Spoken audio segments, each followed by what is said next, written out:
Old peak আমাদের প্রত্যেকটা free fire প্লেয়ারের একটাই শখ এবং স্বপ্ন আমাদের গেমে যাতে আবারও রিটার্ন চলে আসে ওল্ড পিক। ওল্ড প্লেয়ারদের হচ্ছে ওল্ড পিক ইমোশন, আর নিউ প্লেয়ারদের ওল্ড পিক হচ্ছে শখ। আর শখ আর ইমোশন এই দুইটার সম্পর্কে আজকে কিছু ইনফরমেশন দেওয়া যাক, চলুন বিশ্লেষণ করি। তার আগে চলুন আপনাকে ছোট্ট একটা স্টোরি শোনাই।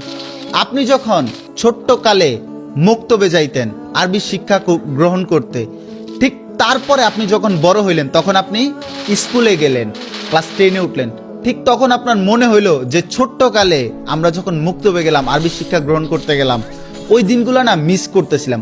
ওই মিস করলেও আপনি কিন্তু চাইলে ওই দিনগুলোতে আর ফিরে যেতে পারবেন না।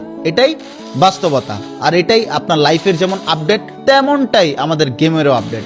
আজকে একটা জিনিস চিন্তা করুন, আগে আমাদের এই ফ্রি ফায়ার গেমটা কেমন ছিল আর আজকে আপডেট হয়েছে। কিছু আপডেট আমাদের গেমটাকে অনেক ভালো করছে, কিছু আপডেট আমাদের গেমটাকে একটু ইমব্যালেন্স করছে।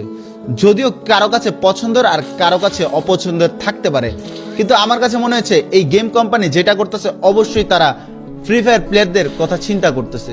কারণ আপনি আরেকবার চিন্তা করুন, আপনি স্কুল লাইফ শেষ করার পর আপনি যখন এখন বাস্তব লাইফে আছেন, কর্মজীবন লাইফে বা সাধারণ বেকার লাইফে আছেন, আপনি কি চাইলে সেই স্কুল লাইফে আবার ব্যাক যাইতে পারবেন? আপনি যতই শখ স্বপ্ন যতই টাকা পয়সা যাই ইনভেস্ট করুন, আপনি চাইলে আর পারবেন না। ঠিক তেমনটাই আপনি চাইলে সেই ওল্ড ফ্রি ফায়ারের ইমোশনটাকে আবার স্বাদ গ্রহণ করতে পারবেন না, বাট সেটাকে আফসোস করে বা সেটার একটা কি বলে আক্ষেপ করে এই গেমটাকে আরো মজাদারভাবে এনজয় করতে পারবেন। যে একটা সময় আপনি ভাবতেছেন যে একটা সময় স্কুল লাইফ ছিল কত ভালো ছিল, ইস আবার যদি যাইতে পারতাম, ঠিক তেমনটাই এই আক্ষেপে মিস করতে করতে এটার প্রতি একটা ভালোবাসা জন্মায়, আর আপনি আপনার লাইফটাকে খুব সুন্দরভাবে এনজয় করতে থাকেন আর আপডেটও করতে থাকেন। ঠিক তেমনটাই আমাদের গেমের সাথে হয়ে গেছে। আশা করি এই ওল্ড পিক নিয়ে আর কোনো